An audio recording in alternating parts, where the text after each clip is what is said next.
Carbon die অক্সাইডের হাত থেকে বাঁচার জন্য, অক্সিজেন গ্রহণ করার জন্য আমাদেরকে গাছও লাগাইতে হবে।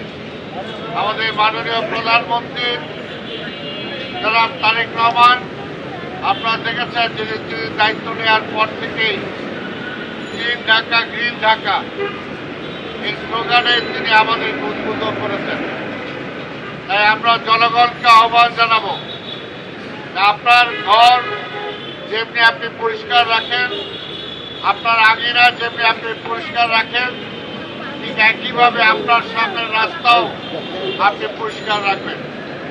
আর কোনো অবস্থাতেই আমরা বলেছি বিভিন্ন মার্কেট যেগুলো আছে, মার্কেটগুলোকে আমরা সচেতন করার জন্য বলেছি।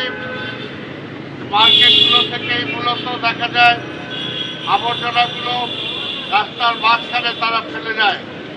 এই জন্য মার্কেটগুলোকে বলেছে মার্কেটগুলোর সামনে তারা বিন ব্যবহার করবে। টাইফুন ফ্যাব্রিক কেয়ার,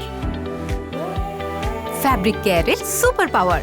এই বিনগুলো থেকে আমাদের পরিচ্ছন্ন কর্মচারীরা সেখান থেকে আবর্জনা সংগ্রহ করে তারা নিয়ে যাবে, কিন্তু কোনো অবস্থাতে রাস্তার মাঝখানে মানে রাস্তার সাইডে ফেলা যাবে না। এবং আমরা সময় নির্ধারণ করে দিয়েছি, এই সময়ের মধ্যে আপনাদের আবর্জনা ফেলতে হবে। সারাদিন যদি আপনারা আবর্জনা ফেলেন তাহলে তো সেটা সারাদিন কোনোভাবেই কেউ আবর্জনা সংগ্রহ করতে পারবে না। আর আমরা পাশাপাশি সাংবাদিক ভাইদের মাধ্যমে অসমান যারা আছে, পথচারী যারা আছে, হকার যারা আছে, তাদেরও দৃষ্টি আকর্ষণ করবে। ঢাকা শহরে আজকে হকার বিভিন্ন জায়গায় তারা বসছে, বিভিন্ন জায়গায় ব্যবসা প্রতিষ্ঠান তারা করছে, কিন্তু তাদের আশেপাশে তারা যেভাবে পরিষ্কার রাখার সেটা তারা পরিষ্কার রাখছে না। তাদের ব্যবসা হয়ে যাওয়ার পরে আবর্জনাযুক্ত সেই এলাকাটা ফেলে তারা চলে যাচ্ছে। তাদেরকেও বলেছি যে সেই আবর্জনাগুলো একটা জায়গায় তাদেরকে সংরক্ষণ করতে হবে, তাহলে আশেপাশে যেখানে আবর্জনা ফেলার জায়গা আছে সেখানে তাদের সেই আবর্জনা ফেলতে হবে।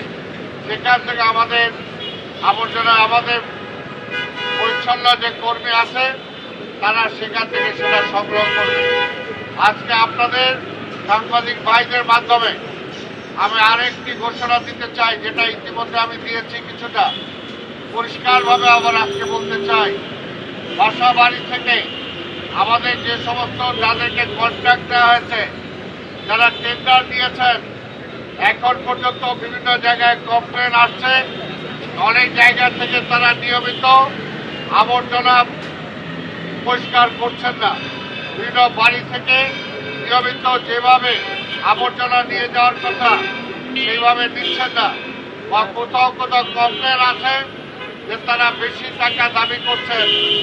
আমরা পরিষ্কার বলে দিতে চাই এবং সাংবাদিক ভাই সহ জনগণকে বলতে চাই, যদি আমরা দেখি আমাদের সিস্টেমটা ওয়ার্ক করছে না, তারা জবরদস্তি করছে, তারা নিয়মিত নিচ্ছে না, তাহলে আগামী টেন্ডার আমরা এইভাবে এই প্রসেসে আমরা কোনো টেন্ডার করব না, এবং আগামীতে এই ধরনের তাদেরকে আমরা টেন্ডার দিব না।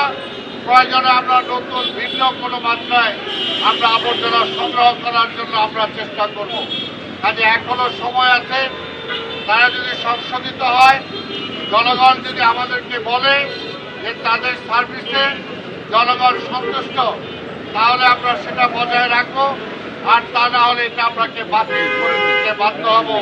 আমি আপনাদের মাধ্যমে এটা যাতে প্রচার পায় এবং সবার কানে যায় সেটার জন্য আমি আপনাদেরকে অনুরোধ করব।